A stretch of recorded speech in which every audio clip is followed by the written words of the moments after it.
당시 빌립보 교회는 바울에 대한 사랑도 있었고 또 복음 전파에 대한 열정도 있었습니다. 그런데 내부적으로는 다툼과 분쟁의 불씨를 안고 있던 교회입니다. 이에 바울은 빌립보 교회가 그리스도 안에서 사랑으로 하나 되기를 권면하고 있습니다. 1절은 빌립보 교회가 분열을 극복하고 하나가 될 수 있는 원리를 4가지를 제시합니다. 그것은 권면, 또한 사랑의 위로, 성령의 교제, 긍휼과 자비입니다. 권면이라는 건 곁으로 부른다라는 의미가 있습니다.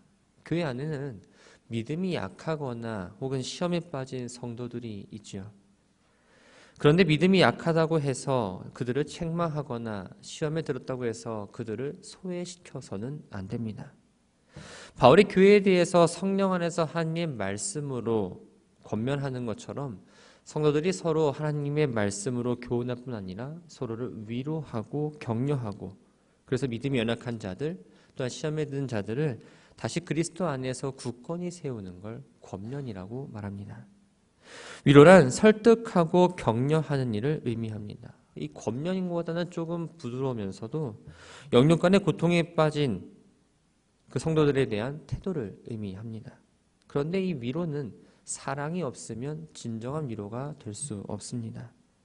성도들 서로가 사랑을 바탕으로 연약한 가운데 있는 그 성도들에게 그리스도의 말씀으로 격려하고 함께 그들이 겪는 고통을 나누는 걸 의미합니다. 성령의 교제란 성도와 성령 사이의 교제, 또 이로 인해서 이루어지는 성도 간의 교제를 말합니다. 성도는 성령에 의해서 교회의 일원이 되었습니다. 성령의 교제가 이루어지기 위해서는 먼저 개인과 성령 간의 깊은 교제가 있어야 합니다. 그 교제 가운데 맺어진 성령의 열매를 성도가 서로 나눔으로써 서로에게 유익이 되고 서로를 필요로 하는 존재로 느끼고 함께 공동체적인 삶을 이루어 나가는 걸 바로 성령의 교제라고 말합니다. 긍휼과 자비는 성도 간에 지켜야 될 인격적인 자세를 말합니다. 긍휼은 이웃의 사정과 형편을 마치 내 일처럼 여기고 사랑에서 비롯된 동정이나 연민을 의미합니다. 또 자비는 이 긍휼에서 비롯된 외적인 표현을 의미하는데, 연약한 이웃이나 또는 어려움 빠진 성도들에게 긍휼과 자비를 베풀어야 되고, 이러한 긍휼과 자비는 성도들로 하여금 그리스도의 십자가 은혜가 무엇인지를 기억하게 하고 또한 그리스도를 위해 하나가 되는 기능을 하고 있습니다. 바울은 교회가 하나 되는 원리를 기초로 해서 성도들이 가져야 될 마음이 무엇인지 2절에서 이야기합니다. 마음을 같이하여 같은 사랑을 가지고 뜻을 합하며 한 마음을 품는 것입니다. 한 마음을 품는다는 건 모든 사람이 각자 가지고 있는 어떤 개성을 억누르고 획일화된 생각을 가진다는 말이 아닙니다. 주님이 주신 각자의 그 은사와 성품 또한 생각을 가지고 그리스도만을 생각하고 그리스도의 뜻에 따라서 복음을 위해 서로 협력하고 모으는 행동을 의미합니다. 3절과 4절은 하나 되기 위한 구체적인 행동을 이야기하고 있습니다. 바울은 먼저 무엇을 하든지 다툼이나 허영으로 해서는 안 된다고 권면합니다. 다툼은 빌립보 교회 안에 각자가 속한 이 당파의 이익을 위해서 하는 말다툼이나 혹은 자신이 속해 있는 그 당파가 무조건 옳다라고 주장하는 당파심을 의미합니다. 이러한 다툼은 성령의 교제를 단절시킬 뿐만 아니라 성도들의 신앙을 방해하는 역할을 하죠. 허영은 진리이신 그리스도를 벗어나서 자신을 높이거나 자랑하고 허세를 부리는 걸 말합니다. 다시 말해 허영은 그 자체로도 우상숭배라 볼 수 있고 사랑의 위로를 끊어지게 하는 것으로 모든 분쟁의 원인이 되기도 합니다. 그러므로 빌립보 교회 성도들이 그리스도의 영광을 위하여 일치되는 삶을 사는 데 있어서 다툼과 허영은 큰 장애물이 되었던 겁니다. 교만하고 이기적인 마음을 가진 상태로는 결코 한 마음을 모을 수가 없습니다. 공동체가 하나 되는 비결은 바로 겸손이죠.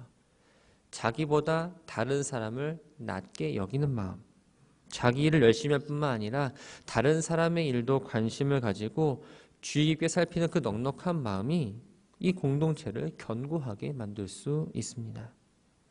바울은 빌립보 교회 성도들에 대한 애정과 그들로 인해서 기쁨을 갖고 있었습니다. 그런데 앞서 말씀드린 대로 한 가지 흠이 있다면 서로가 하나 일치되지 못하고 분열의 조짐을 보이고 있다는 겁니다.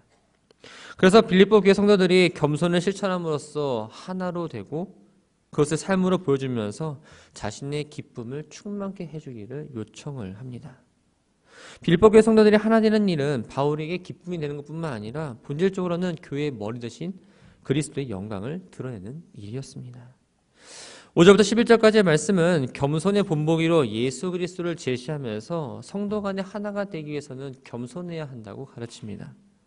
5절을 보면 너희 안에 이 마음을 품으라 곧 그리스도 예수의 마음이라고 이야기합니다. 이 마음은 1절부터 4절에 제시한 마음의 자세나 태도로서 그것은 예수 그리스도 안에 있다고 이야기합니다. 즉 예수 그리스도 안에도 있는 마음은 바로 겸손인 거죠.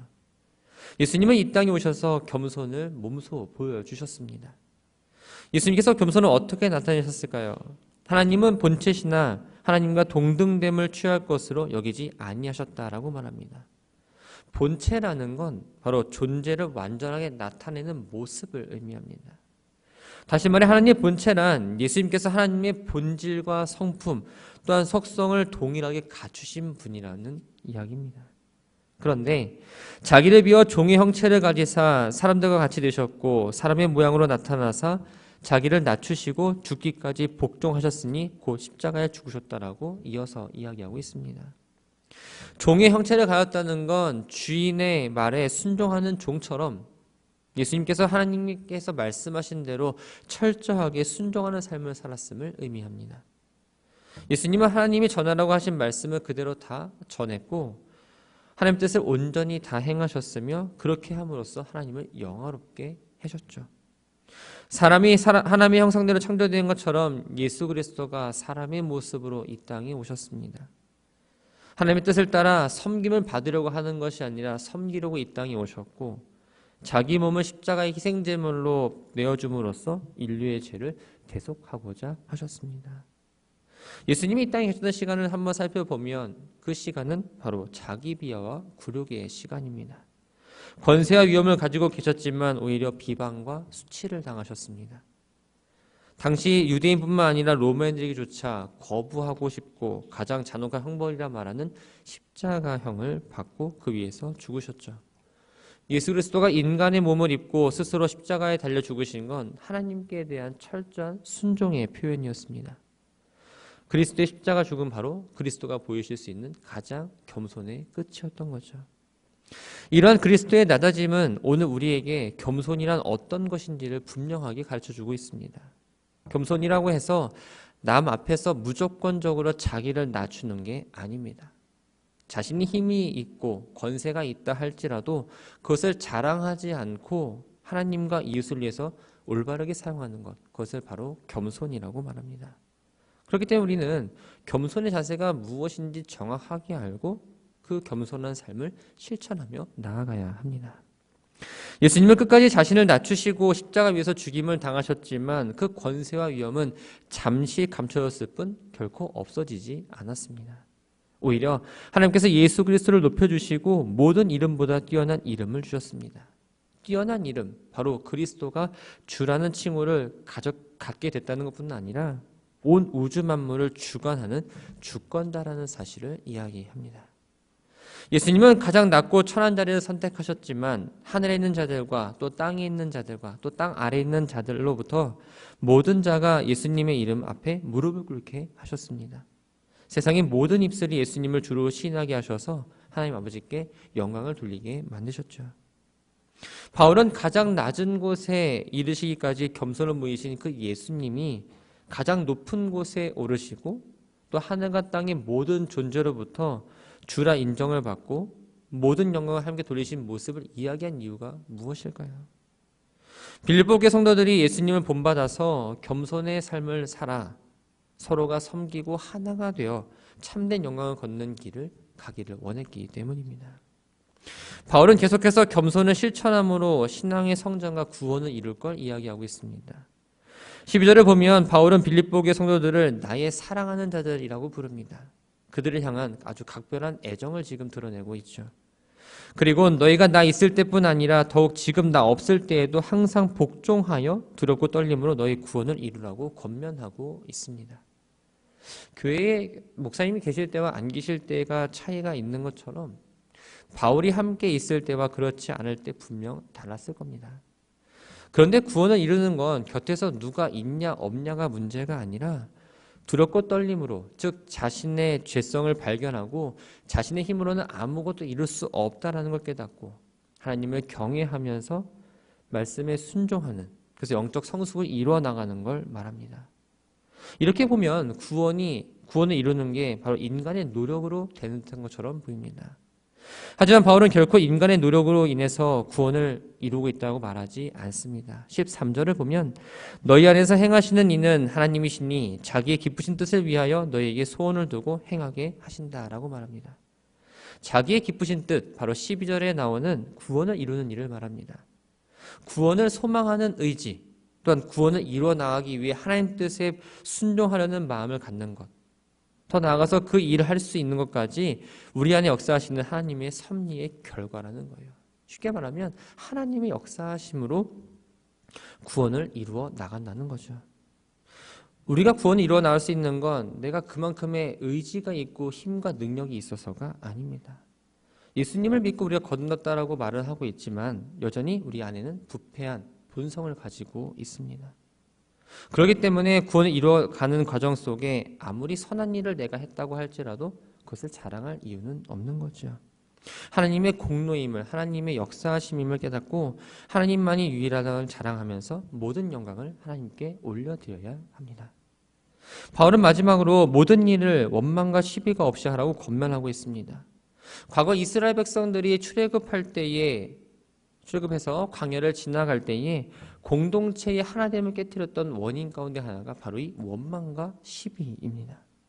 원망은 투덜대는 불평을 의미하고 시비는 악한 생각으로부터 나오는 또한 불안한 생각이나 의심 등을 말합니다. 원망과 시비가 왜 일어날까요? 자기 욕심대로 이기적으로 또한 정직하지 않게 행하고 사랑으로 행하지 않기 때문에 일어납니다. 원망과 시비는 성도 개인적으로 뿐만 아니라 교회적으로도 큰 영향력을 미치죠. 개인적으로는 하나님의 의를 이루지 못하게 해서 결국 주를 바라보지 못하게 합니다. 또한 교회적으로는 조그마한 원망과 시비가 자람으로써 교회의 분쟁과 분열의 원인되고 그 결과 교회를 쪼개놓거나 교회를 위태롭게 만들죠. 그렇기 때문에 아무리 사소한 일이라 할지라도 우리가 일할 때는 원망과 시비가 없어야 하고 하나님이 말씀하신 모든 것들은 기쁨과 즐거움으로 순종하며 감당해야 합니다.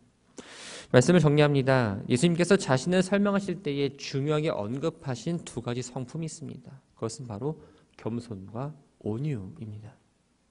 사도 바울은 빌립보 교회를 향해서 겸손의 본보기로 예수 그리스도를 제시했고 예수 그리스도의 겸손을 배워야 한다고 가르쳤습니다. 사도 바울이 말하는 겸손은 자기를 비하하거나 비굴한 태도를 보이는 게 아니라 자신을 낮추고 다른 사람을 높이는 걸 말합니다. 이 겸손은 주님이 명령하신 이웃사랑을 실천하는 방법이면서 동시에 성령 안에서 교제하는 모든 지체들이 가져야 되는 기본적인 태도인 거죠. 반대로 성도가 버려야 될 것이 있습니다. 그것은 바로 원망과 시비입니다. 원망과 시비라는 악한 습관은 우리 자신뿐만 아니라 우리가 속해 있는 이 공동체에도 영향을 주고 하나님의 은혜를 멀어지게 하는 무서운 결과를 초래합니다. 불평을 쏟아놓을 때를 생각해 보면 주어진 환경이나 관계가 원만하지 않거나 내 마음에 들지 않을 때입니다. 그러나 우리가 불평하고 시비하는 대상인 사람들과 주변 환경을 우리에게 허용하신 분은 하나님이시라는 거예요. 그렇기 때문에 내 마음에 들지 않는 상황이 찾아오더라도 어떠한 것들이 마음에 들지 않더라도 무엇보다 우리는 마음과 입술을 지킬 수 있도록 먼저 하나님께 기도하며 나아가야 합니다. 원망과 불평 대신 감사의 말을 할 수 있도록 다툼과 시비 대신 평화롭고 성숙한 관계를 만들어갈 수 있도록 기도하고 또 하나님이 원하시는 그 공동체를 우리가 만들어 가야 합니다. 바라기는 내가 그리스도인임을 늘 기억하시면서 겸손의 본보기가 되시는 예수님을 닮아가기를 바랍니다. 그리스도의 마음을 품으시고 그리스도의 마음을 품으면 우리의 시선과 우리의 생각이 바뀔 수밖에 없습니다. 하나님을 두려워하고 하나님을 경외하는 마음으로 이 자리에 나오시고 또한 주님이 말씀하신 것에 순종함으로 구원을 날마다 이루어 나가는 우리 모두가 되기를 주님의 이름으로 축원합니다.